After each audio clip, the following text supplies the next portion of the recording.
Speaking of penises, let's talk about the man that we're all here to see tonight.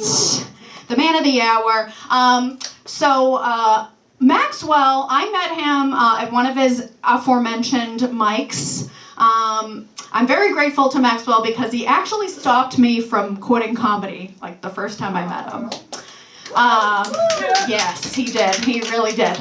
There was a guy there who was like drunk off of his ass and I was the only woman in the room, and he was literally just like making fun of me specifically.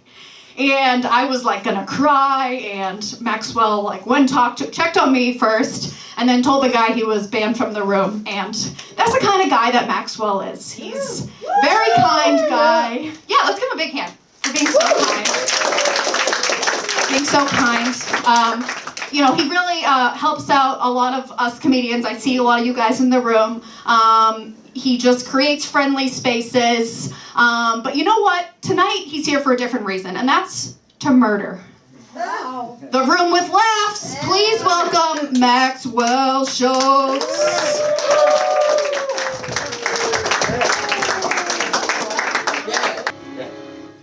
Hey everybody, how we doing? Yeah. You guys having fun so far? This is wild. Like the front row and the second row, and then very little of the people behind them. So this is fun for me. Anyways, we're gonna get moving because we don't have the room till 9:30, and then we're fucked. So I'm gonna do my hour, and then we're gonna get the fuck out of here. All right. How many of you guys drink? Raise your hand if you drink. I know not tonight, but in general. All right. I stopped drinking about 3 years ago and change. I haven't had a drop of alcohol in a little over 3 years. Thank you. And the reason I quit drinking is the reason I think a lot of people quit drinking, which is that I drank when I was very young. I kept drinking. Actually, with some of you guys here, I was drinking when I was very young. Kept drinking, drank a lot, drank too much, and it was either like, I'll become my mother and die eventually of this, or I'll be okay. So I quit drinking. But the worst of my drinking was during the height of the pandemic. I was unemployed, living with some roommate that had nothing to do and nowhere to go. So most days I would black out by noon and wake up at 4 a.m. sprawled across the kitchen floor, cuddling my roommate's dog.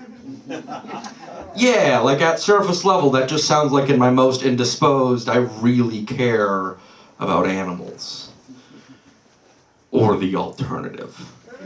In my most indisposed, I really care about animals. Right? Yeah. But I think I'm in the clear, because I did a very early version of this joke in front of Corey. Corey was my roommate at the time. He owns Cupcake, the dog in this story. Now we're all caught up. And Corey approached me after my set at one point and said, Max, I liked your set. That was very funny. But I think you're in the clear. I would have remembered if you fucked my dog. So I think I'm good. Since I stopped drinking, no animals have come on to me, so I think things are going okay in my life. Things are all right. Speaking about things being all right, I got married about 4 and some change months ago. Yeah, I did the thing. I got married. I was going to tell you about how I met my wife, but in order to do that, I have to tell you how I met my sister, which sounds silly because I'm 30, and usually you meet your sister either at birth or your birth. That is not the case for me. My sister and I were estranged till I was 23. So when I met my sister, she messaged me on Facebook, and like somebody else mentioned it, I think, but do you guys ever get those messages on Facebook that are clearly spam bots that are porn, trying to get you to buy porn? That's what I thought my sister was, because all I had to go off was her first name, which I forgot was the name of my long-lost sister, and a photo of her which looked like me with better boobs. Right? Yeah. So I didn't answer her back, and then about 4 hours later I responded, because she said, hey, is this Max? Which is a terrible opener. I get it, she's terrified to contact me, but like my profile says Maxwell Shultz. And I said, yes. And she said, I think, her second message was, is your dad Dave? Which like, that is his name. But that just sounds like my dad owes somebody trying to sell porn some money, and now I'm getting caught in the loop. But I said yes, and then her third message was, I think you're my brother, and here's a laundry list of reasons why I think you're my brother, right? And she was right, and after about 4 or 5 more months, I flew down to West Virginia to visit her, and I'm now very close with her and her kids and her family down there. It's like I found a second family in West Virginia. It's a beautiful thing. One of the times I went down there, I had just come out of a bad relationship, and I'll be honest with you guys in Somerville. I went down with the mindset of, I'm gonna go see my sister, but also, can I get laid in a week in a place that isn't home? And I could, and we're married, right? The way it worked was I drove down that time, and it was the end of my trip. It was the night before I drove home, and we matched on Bumble. And within like 4 or 5 messages, I said, hey, do you want to hang out now? Because I'm driving to Boston in 12 hours with no sign of soon return. And much to my surprise, she said, sure. 30 minutes later, I was inside her. 31 minutes later, I was not. And we're married, right? I've gotten better at fucking my wife. What terrifies me about this joke is that, like, we're recording this right now, and I appreciate all of you being here, but, like, eventually, logically, my father-in-law is going to hear this. And as a son-in-law, that is terrifying.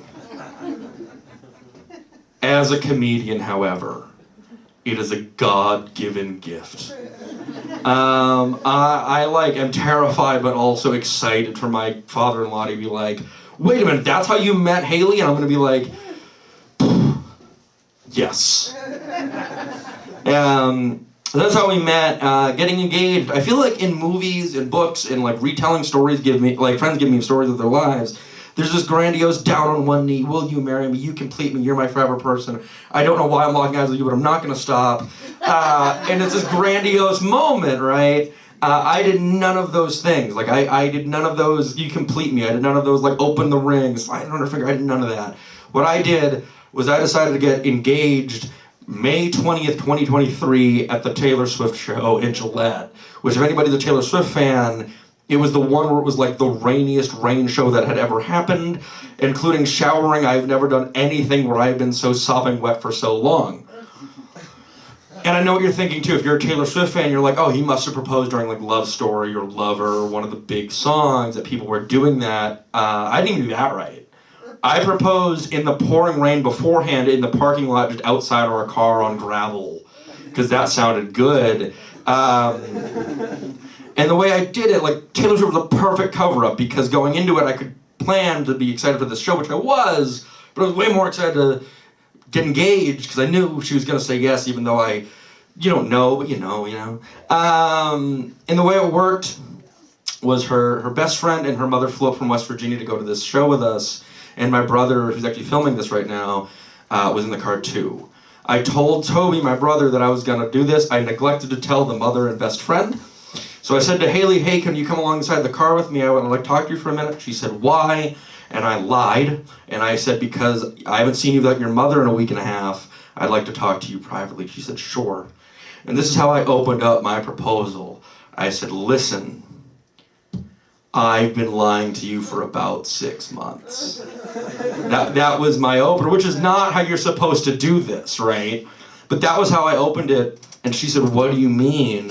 And I should tell you, I've been lying for 6 months at this point because yes, we got engaged May 20th, but I decided to propose January 2nd.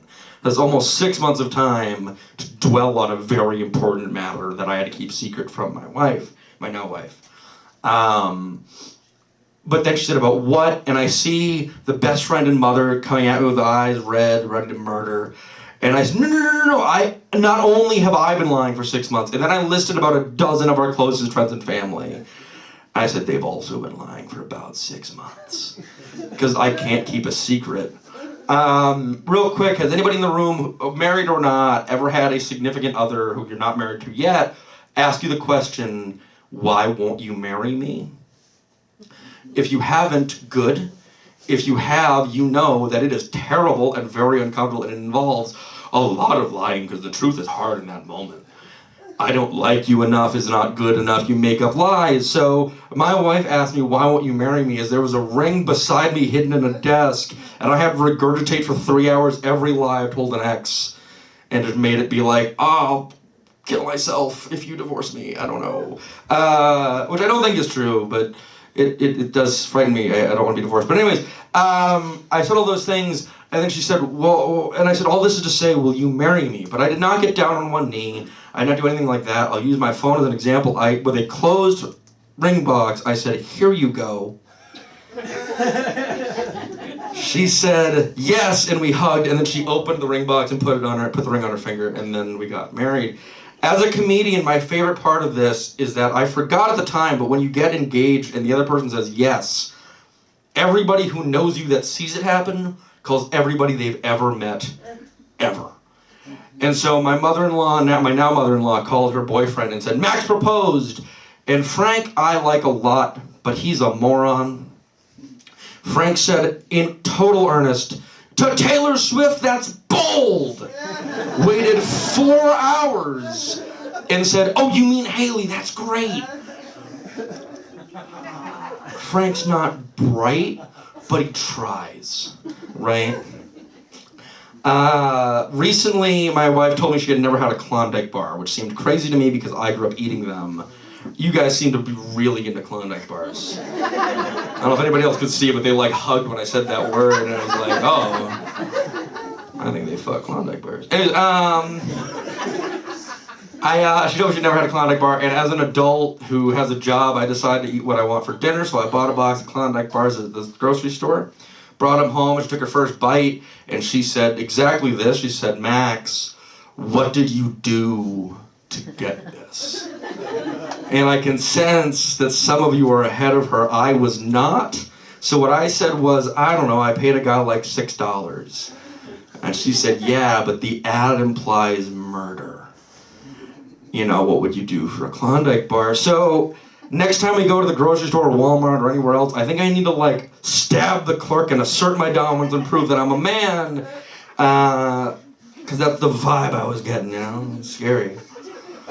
One more about this topic. I did not realize that when you are about to get married, like within a week of the wedding, your soon-to-be spouse, your forever person, your beloved, is allowed to deliver one life-crippling insult one time, and you have to just deal with it. I did not go into that prepared. She was very prepared. What happened was this. We're at the seamstress getting her dress altered, and we decided to get my pants hemmed as well. Looking around the room, I'm going to assume that either you are currently wearing or at some point have bought men's pants for somebody. So it should make sense to you guys that my size, if I go to the store, I buy a 36-30. Not proud of it, not ashamed. It is just my size.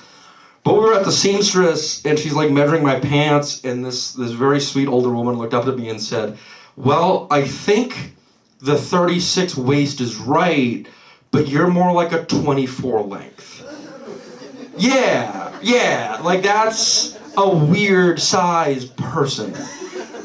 My wife, without skipping a beat, goes, yeah, he's mostly stomach.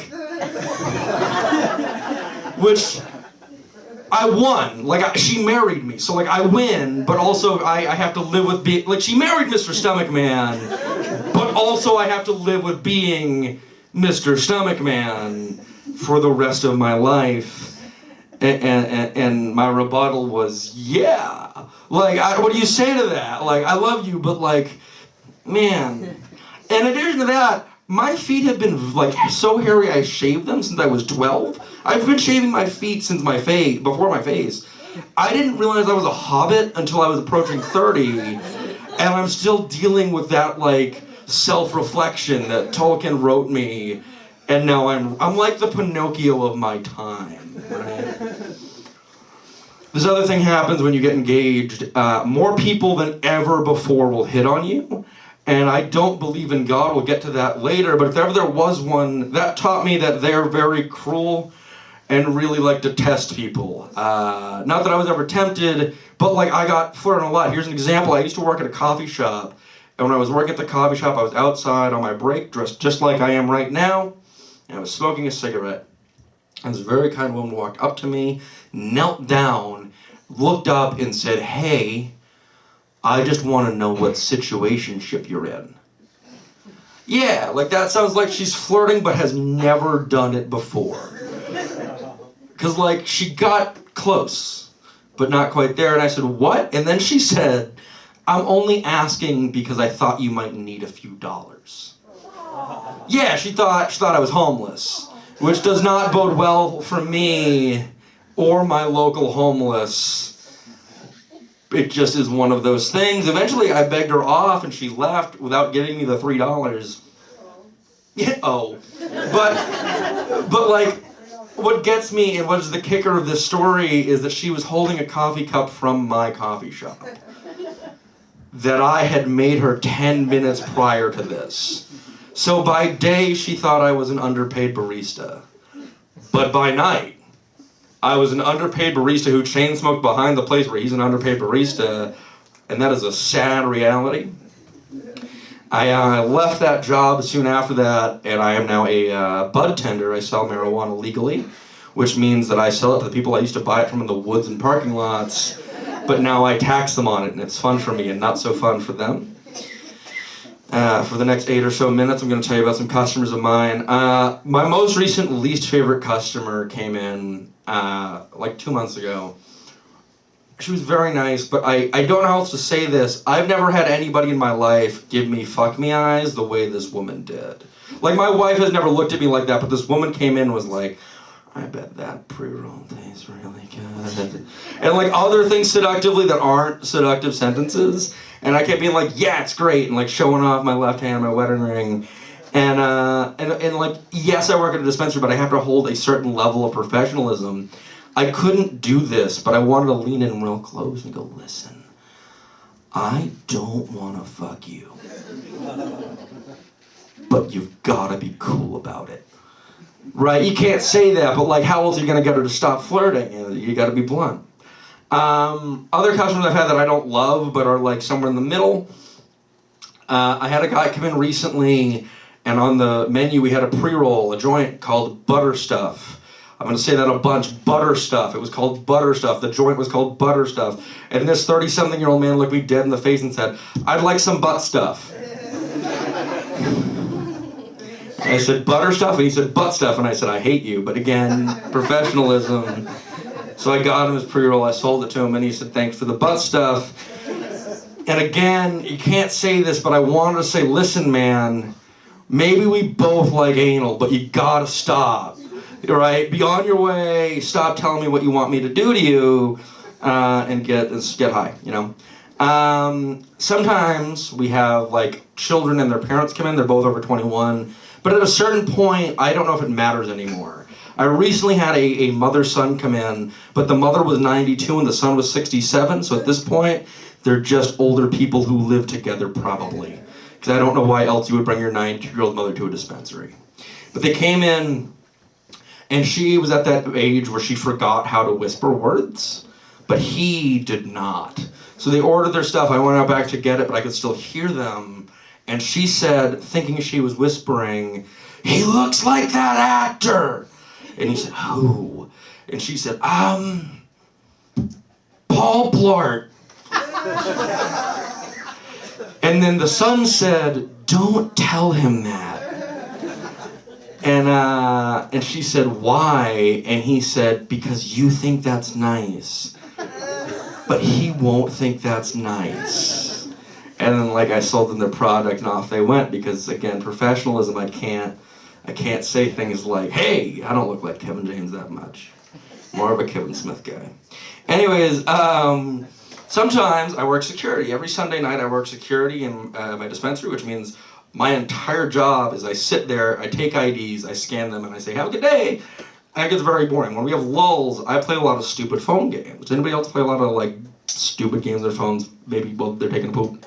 I play a lot of Scrabble at work, but I don't pay the $3 fee for like no ads because I don't think Milton Bradley has deserved my money. So I pay with the ads, and I'm sure we all get those tutorials in those games. But does anybody in the room, and I'm hoping the answer is yes by at least one of you, does anybody get the tutorial where you slaughter polar bears and feed them to your friends?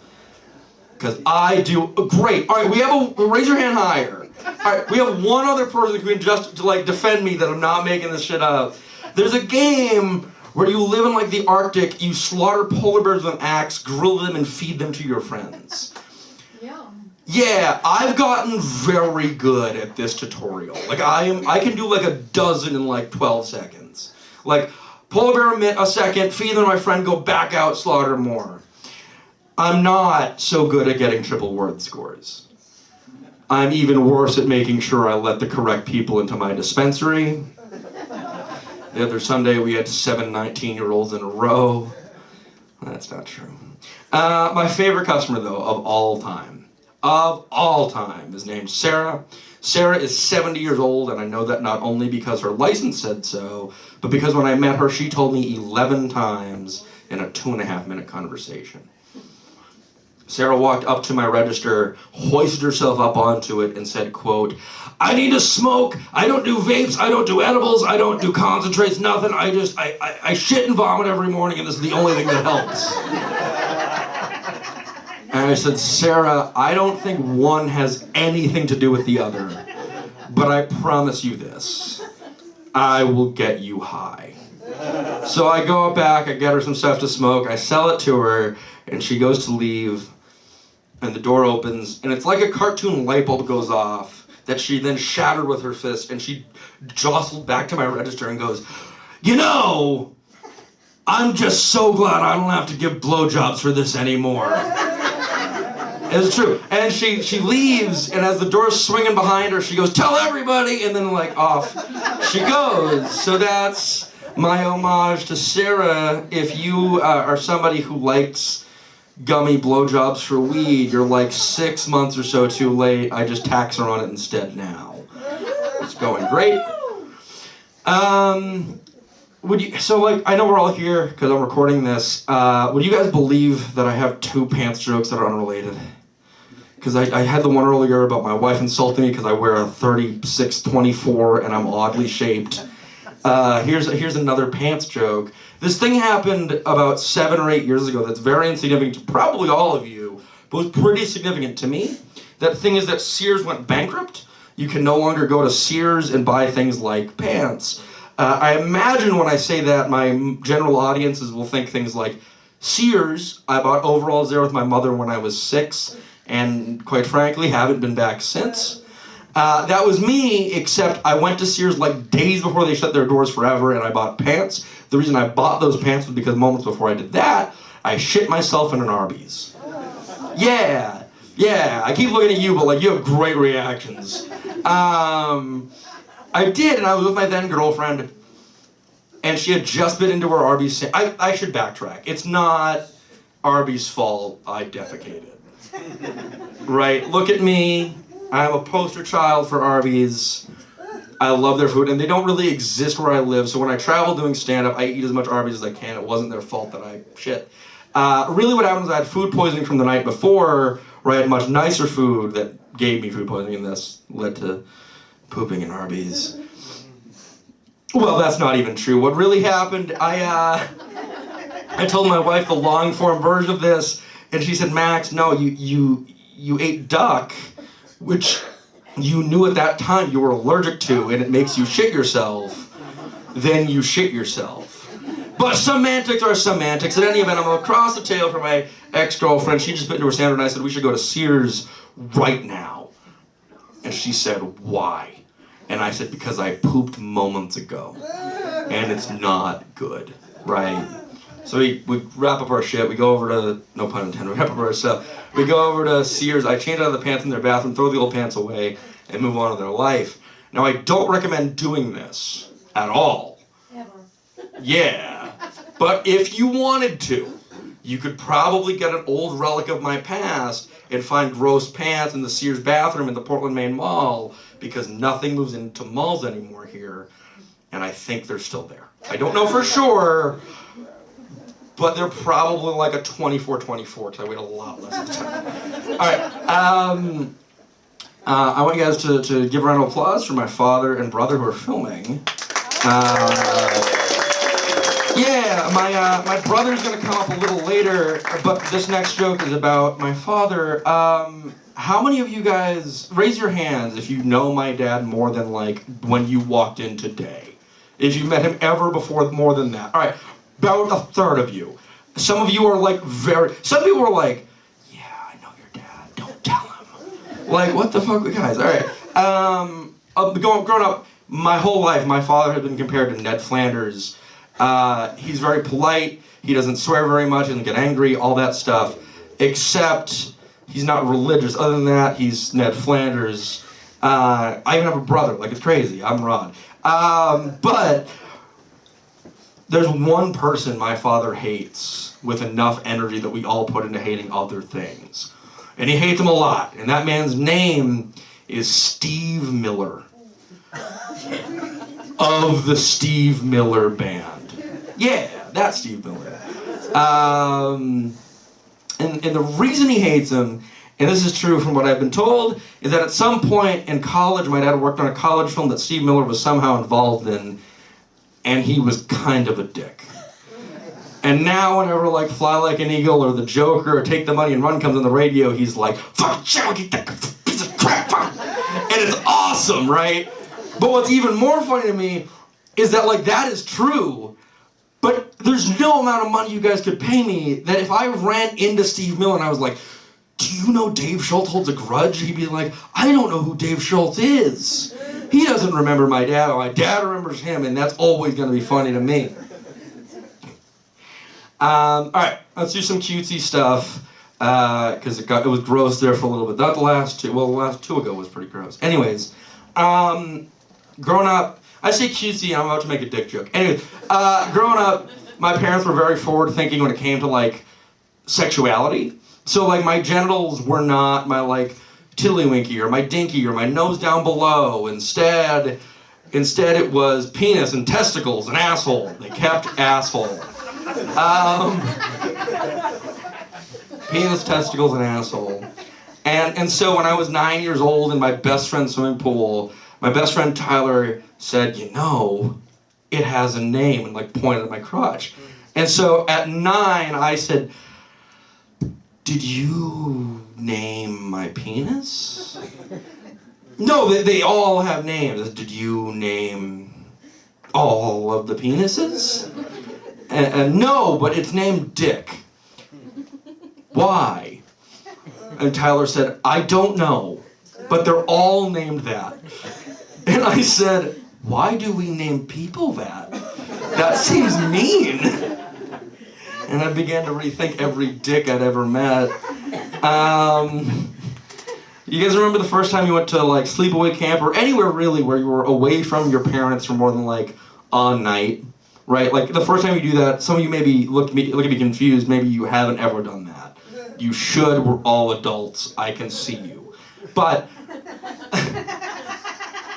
the first time I did that, I was like 8, and so it wasn't a big deal to me. In 6th grade, when we went away to Maine for a week to learn to live without electricity for some reason. I don't know why we did this trip, but we did.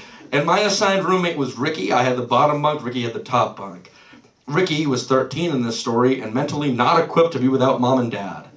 So at midnight on the first night, he woke everybody up by saying, I need a bedtime story. And then made the camp counselor find a copy of The Cat in the Hat that was ripped down the middle.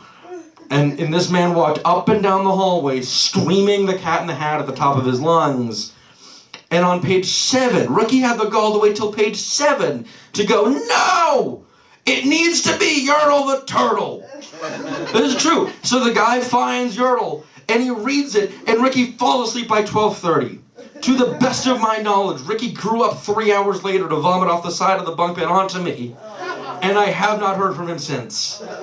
Based on that trajectory, he's either a lawyer or in jail. Either way, I'm proud for him for still being around, right? He was a fucking mess. Well, I mean, not so much. I was the mess. He was okay. I was covered in vomit. Stupid. It's true though. Like that's a thing that happened. Look behind me. Yeah, there's my things that I've brought. Yeah, I did that on purpose. Wouldn't that be some shit if somebody else put those there? Look behind you. Oh my God, it's Steve Miller and Yertle the Turtle. It's the little bit of a set I made. It's crazy. I love that. Oh my goodness. You guys are great. Thank you guys so much for being here. I lost my spot, but that was worth it. That was awesome. Yertle. I don't know what comes after Yertle, that's right. So I mentioned my brother. This is a joke for and about him. I would argue that my brother is funnier than I am. However, I do this professionally and he's chicken shit, so I win. Right? Here's an example of Toby being funnier than I am. We were hanging out in the kitchen a little while ago. We lived together. We were hanging out in the kitchen a little while ago. Excuse me. And there was a lull in the conversation, like there is over the room right now. And then I checked my phone, and I responded to a couple messages, but when I looked up, Toby was staring at the wall, getting visibly angrier and angrier and angrier until eventually he turned around and goes, "You know, entertainment is a stupid name." What? The fuck does that mean? And then he goes, "Think about it, entertainment is a stupid goddamn name." And I said, "No one is named that. No one walks around with the nickname Enty because their full name is Entertainment and they're embarrassed. Like, that's insane." He goes, "You don't get it. I'm looking at you guys and some of you do, some of you don't." And then he yells at me and he goes, "Think about it, Charles Entertainment." And I still had fucking nothing. I had no idea what he was talking about. I don't know who Charles Entertainment is. And then eventually he blurts out, "Chuck E. Cheese, that's his real fucking name! Charles Entertainment Cheese, that's his real name." I just imagine when his mother gave birth, he went, big head, little body, and thus Chuck E. Cheese, the entertainer, was born. See what I mean? He's a funny motherfucker. All right. I did the weed stuff, I did the work stuff, I did all that stuff. Fuck, I'm totally losing my spot. All right, we did Charles Entertainment. Oh, fucking up. Fuck, we can edit. I gotta help. I need help. Where are my little things? I fucked up. Oh, see, I know how to get back to spot. I just fucked up. We'll fix this in post, except probably not. I got one more little cutesy thing. It should be, some of you guys know me, some of you don't, so I should explain. As you pointed out, my little props, my wife made me Baby Gonzo. Yeah, like she crocheted this and stuffed it. It's fucking awesome. It's one of my favorite like things I own. So it should be no surprise seeing that I'm like a huge Jim Henson fan. I fucking love the Muppets. I love all of the Henson productions. I'm a huge Henson guy. So it's not that much of a leap for you to understand that I also went down the rabbit hole that is German-produced Jim Henson shows, which is a weird thing to do, I admit. It should be noted that the word "the" in English translates to "die" in German, so they had such shows as Die Muppets, Die Fraggles, Die Baby Muppet Babies. But my favorite, does anybody remember the show Dinosaurs from the 90s? That was a Jim Henson show. Great, do you remember how it ended? It's pretty sad. It ends, and this is a little personified, but not that much, with the baby dinosaur looking at the dad dinosaur during a meteor shower and going, "Are we gonna be okay?" And he goes, "Probably not." And then they die, and the show ends forever, right? In Germany, they started producing this show and dubbing it in German when we were in season 2 of 4. And they called the show Die Dinos, which is my favorite foreshadowing, right? It's fucking awesome. All right. I'm not a football fan. That should come as no surprise. I just talked about the Muppets. Look at my set. I don't have anything football fucking here. I got the polar bears and Scrabble. I got the Lord of the Rings for my Hobbit feet, you know. I'm not a football fan, but I went to a football game. I went to see the Patriots play the Colts. And it was that game where the Patriots lost in the last, 4 seconds and didn't get into the playoffs, and some of you were probably sad about that. It was that game. That's how I'm going to timestamp this recording. It's 2025, and I saw the game in 2025. There we go. Anyways, I was sitting next to actually Connor Ferguson, who was up before me, and I said, "Hey man, I've never been to an NFL game, but I've been to a lot of football games. I played in the last football game I was at, I played." And he said, "That's crazy." And I said, "Yeah." He goes, No, you don't get it. That's crazy because, you don't look athletic. I've never heard you doing anything athletic. That's nuts that you played in a game. What position did you play?" And I said the honest truth, which was that I played the snare. I was in the marching band at the time. But I was an active participant, goddammit. I did not realize or even consider before going to that game that professional video game playing was also a sport. In my head, absolutely not. You're sitting behind a computer or a TV, that's not a sport. Then I saw the Patriots lose to the Colts, and I realized I was wrong. Because if you're me, they're the same activity, thus Fortnite is a sport or whatever video game, Call of Duty, whatever video game you want to throw in there. Because I don't give a shit about either, nor do I know the rules. But when it's happening live in front of me, it matters more than anything. I fucking hated the Colts. Now I had to Google who we lost to write this joke. I don't give a shit. I don't know them. Nor do I really want to. Do you guys remember a few years ago, or 2 years ago I think, when the Beatles released their last song ever? It was the final Beatles song. Alright, I didn't care for it, maybe you did, but that's not really what the joke's about. What the joke's about is that when that came out, they were like, and George Harrison's guitar is on it, woo! And I was like, that's crazy, because he died in 2001. How did they get a dead Beatle on the song? And I know what you're thinking if you've heard the song, Max. John Lennon died 21 years before that. What about him? And I'm with you. I hear you loud and clear. I also used to believe that John Lennon had died. And then I followed his official Facebook page, which implies 3 things heavily. He's alive, doing pretty well, but very senile, right? And of course, I know he's dead, but I follow the account because it makes me laugh. Here's an example post that I would see on my walk to the coffee shop I mentioned earlier. Back in 1957 when I met Paul in gym class, and that's where I stop reading. And I yell at my phone and I go, no you didn't, you're dead, and the terms and conditions of Facebook say dead people can't have accounts. Right? I don't make the rules, I just read the terms and conditions thoroughly, which is the biggest lie I've told you. I've told you other lies. Anyways, not many. But like, the kicker to me is that the official Yoko Ono, Paul McCartney, and Ringo Starr accounts share each and every post. Which means either they're in on it, or he is fine and they don't know we think he's dead. Either way, this is a conspiracy I want to grow. Tell your friends Maxwell Shultz isn't sure about the whereabouts of John Lennon or his corpse. This is the next joke, is my joke that divides the room, not for any political, sexual, religious reason, nothing like that. It divides the room because either you lived through this event or you're like me and too young to have been there.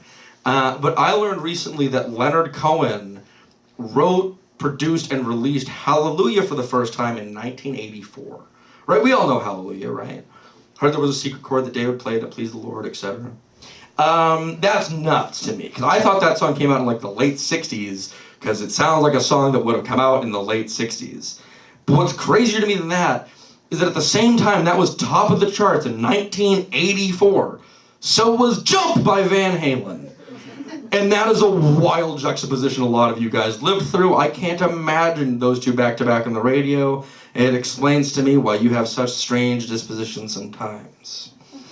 See, it divides them. A lot of you guys are old enough to have gone through that. You may have been children, but you were there. I was not a thought yet. I mentioned earlier that I got engaged at the Taylor Swift concert, so it should be no surprise that we then saw the Eras Tour in theaters when it came around to the movie theaters. And I went with my wife and some friends, and I did not realize that it would resemble chaperoning a middle school dance, where you know none of the children, but paid to get in. It was a wild time. And I don't know how familiar you are with Taylor Swift's music. I meant to survey you and I forgot. But if you don't know her music, that's fine. Early on in that set list, there's a song called The Man. In The Man, there's a couple of lyrics where she says, quote, "I'd be a bitch, not a baller." And I watched about a dozen toddlers form a human pyramid and go, bitch!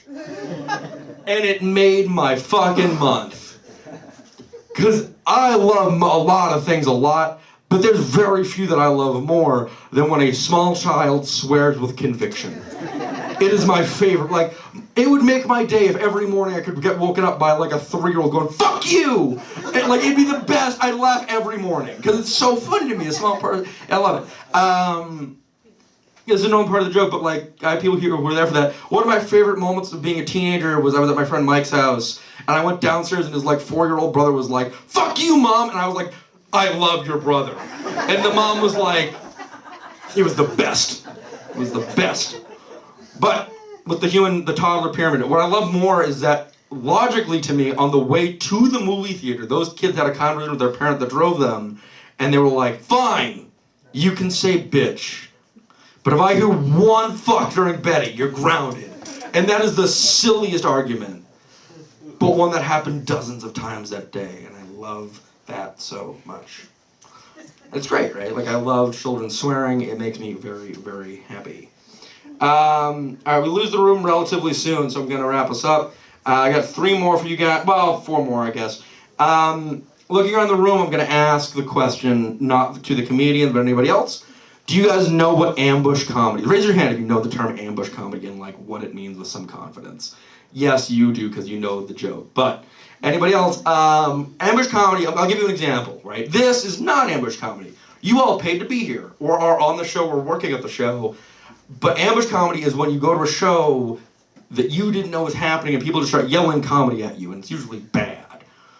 I was booked on a show in upstate New York last year where I was told it was well advertised, well paying, and at a bar. And then I got there and it was basically Friendlies with tequila.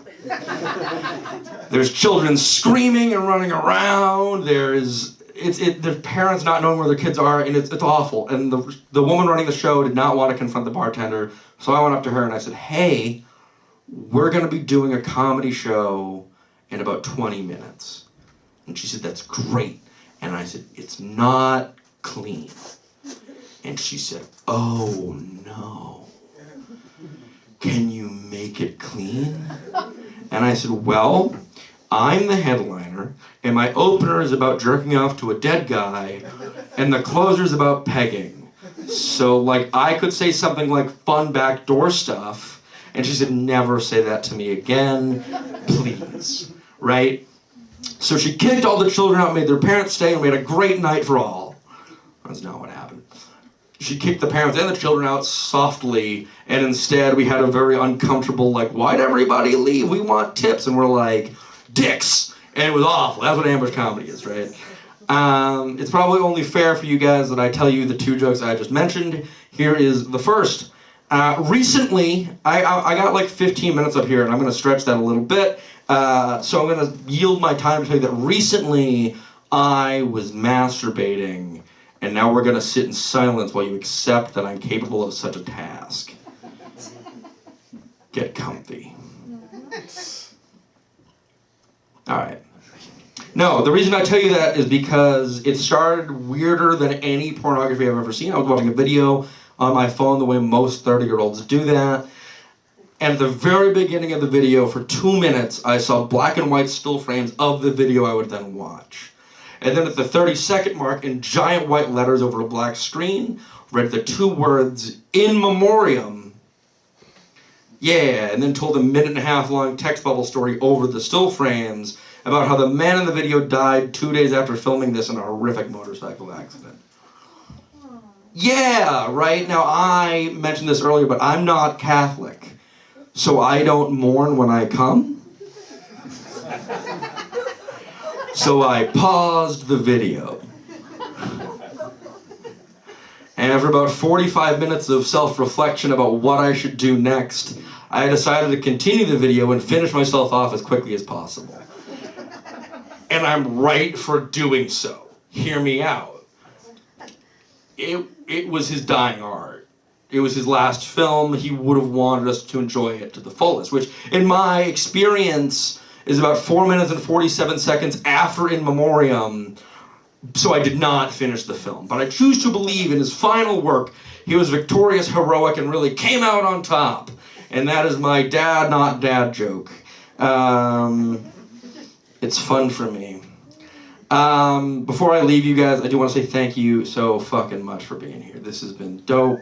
This next one takes a few minutes, so I'm going to say my thank yous up front. But thank you so fucking much. I appreciate each and every one of you. I know for some of you guys this was a hike, and it means a lot.